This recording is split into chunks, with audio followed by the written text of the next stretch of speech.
In 2014, two teenagers in Florida stole a bicycle and a scooter, $80 worth of goods. The girls were arrested, booked into jail, and assessed by an algorithm. It labeled them high risk. They spent the night in jail. They never committed another crime. That same year, a 41-year-old man was caught shoplifting $86 from a Home Depot. He had prior convictions for armed robbery. He had served 5 years in prison. The same algorithm labeled him low risk. He went on to commit grand theft. The algorithm is called Compass. It is used in courtrooms across America to predict who will commit future crimes. And in 2016, an investigation found something disturbing.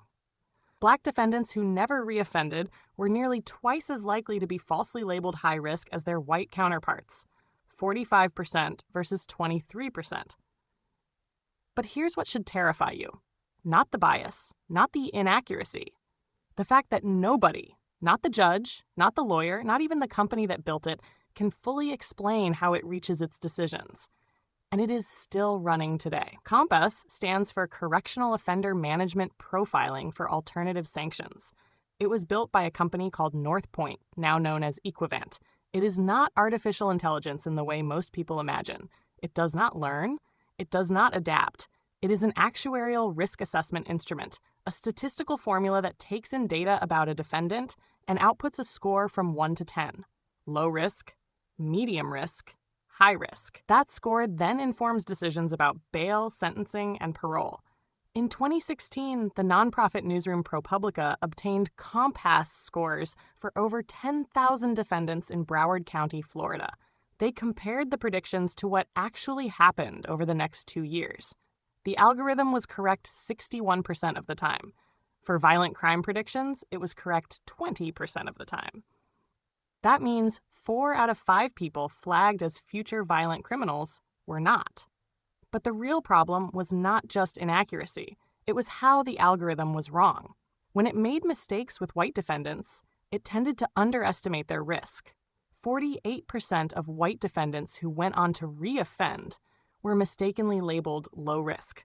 When it made mistakes with black defendants, it tended to overestimate their risk. 45% of black defendants who never committed another crime were falsely labeled high risk. Even when researchers controlled for prior crimes, age, and gender, black defendants were still 45% more likely to receive higher risk scores. The company that built Compass disputed these findings. They argued that the algorithm was equally accurate for both groups. 62.5% for white defendants, 62.3% for black defendants. And technically, they were right. The overall accuracy was similar, but the errors were not distributed equally. And in a courtroom, that distribution is everything. To understand why this matters, you have to understand what happens to a high-risk score. It does not send anyone to prison directly. A judge still makes the final call. But studies show that judges increasingly defer to these scores.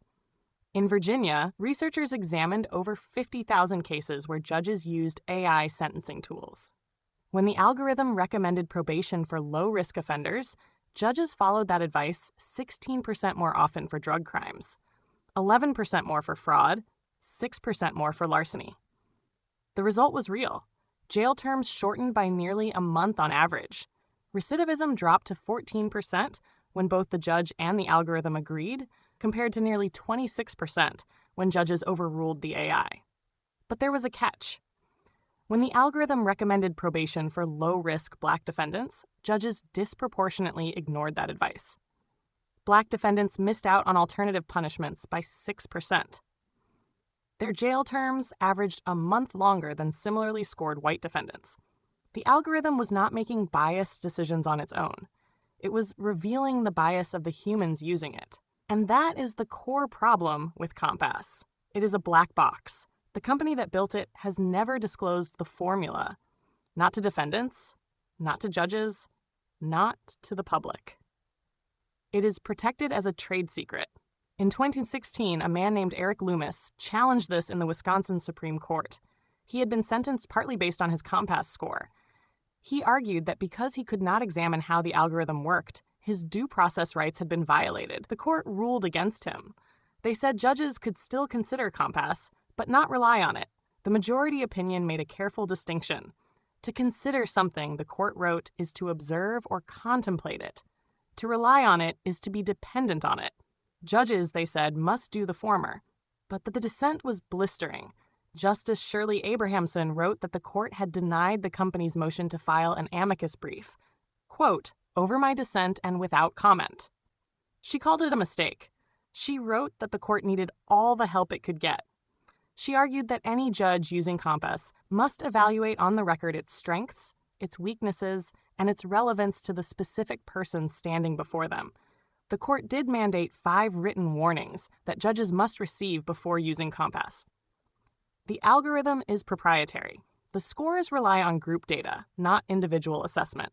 There has been no cross-validation for local populations. Studies have raised questions about disproportionate classification of minority offenders, and Compass was developed for post-sentencing decisions, not for determining prison time. But here is what those warnings do not fix. They do not tell a judge how much to discount the score. They do not name the studies that raise the questions. They do not explain why a tool built for parole decisions is being used to decide who goes to prison in the first place. This is not just an American problem. In the Netherlands, algorithms now assist in pretrial detention decisions. In the United Kingdom, the harm assessment risk tool predicts recidivism for bail hearings. Estonia has experimented with AI in small claims courts.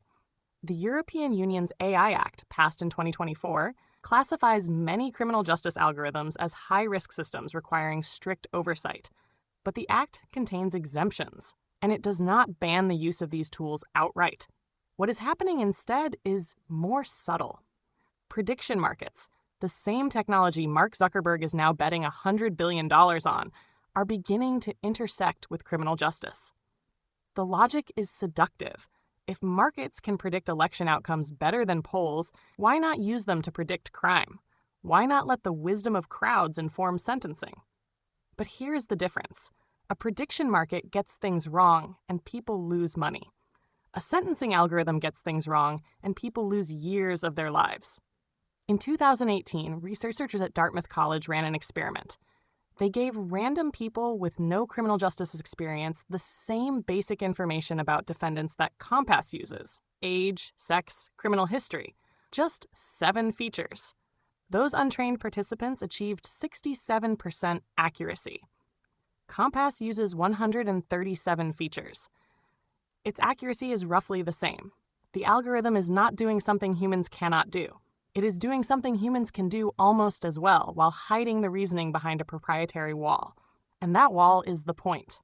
Let me be direct about what is happening here. We built prediction markets because we did not trust experts to forecast the future.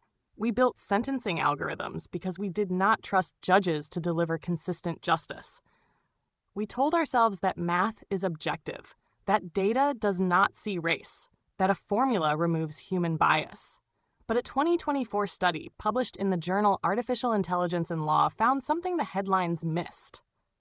Compass is not just biased against certain groups. It is biased against all defendants. The algorithm is systematically more likely to recommend jail for someone who will not reoffend than to recommend release for someone who will. It favors incarceration over freedom. And that is not a bug. That is a design choice buried in code that nobody is allowed to read. The researchers wrote this: a decision of high normative relevance is taken by a commercial entity, and it is concealed from public scrutiny. The decision lacks democratic legitimacy. Think about that. A private company, whose profit motive is opaque, has embedded a political choice into software that determines whether human beings go to prison. And because the code is proprietary, the public cannot audit it. The legislature never voted on it. The courts cannot fully examine it. The defendant cannot challenge it. This is not a technology problem. This is a governance problem wearing technology's clothes. When Eric Holder was Attorney General, he warned against exactly this. He cautioned that using static factors and immutable characteristics, a defendant's education level, socioeconomic background, neighborhood, in sentencing could undermine the goal of individualized justice. He said charges, convictions, and sentences should befit the conduct of each defendant and the particular crime they commit. But Compass does the opposite. It treats each defendant as a data point in a national average. It replaces the question, what did this person do, with the question, what do people like this person tend to do? And in a courtroom, that substitution is not neutral. It is a philosophical revolution disguised as a software upgrade. In 2023, Compass was still being used in New York, Wisconsin, California, Pennsylvania, and Florida.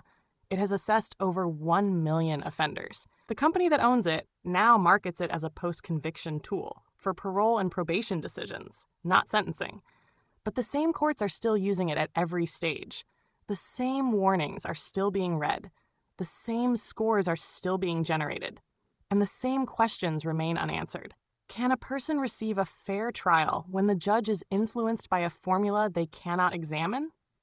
Can a democracy function when private companies make normative choices about liberty and conceal them as trade secrets?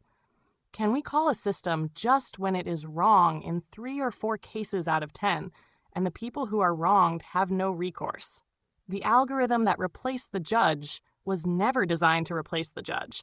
It was designed to assist. But assistance has a way of becoming authority.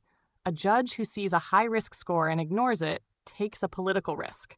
A judge who sees a low-risk score and follows it takes none. Over time, the algorithm does not need to make decisions. It only needs to make the default. And here is the final irony. The same society that is building prediction markets to crowdsource truth about the future is simultaneously building algorithms to automate judgment about the present. We are outsourcing our uncertainty to markets and our certainty to machines. And in the space between them, the individual, the person standing in the courtroom, whose life will be altered by a number on a screen, is disappearing. Compass is still running. The next version will be trained on more data in more jurisdictions with more variables. Maybe it will be more accurate. Maybe it will be more fair. But until the public can see how it works, can challenge how it decides, can demand that the trade-off between safety and freedom be made by elected representatives rather than proprietary code. The question is not whether this is the future of justice. The question is whether, when the algorithm makes its next mistake, anyone will even be allowed to ask why. If this made you think, subscribe. We don't cover the news. We excavate the machinery beneath it. See you in the next one.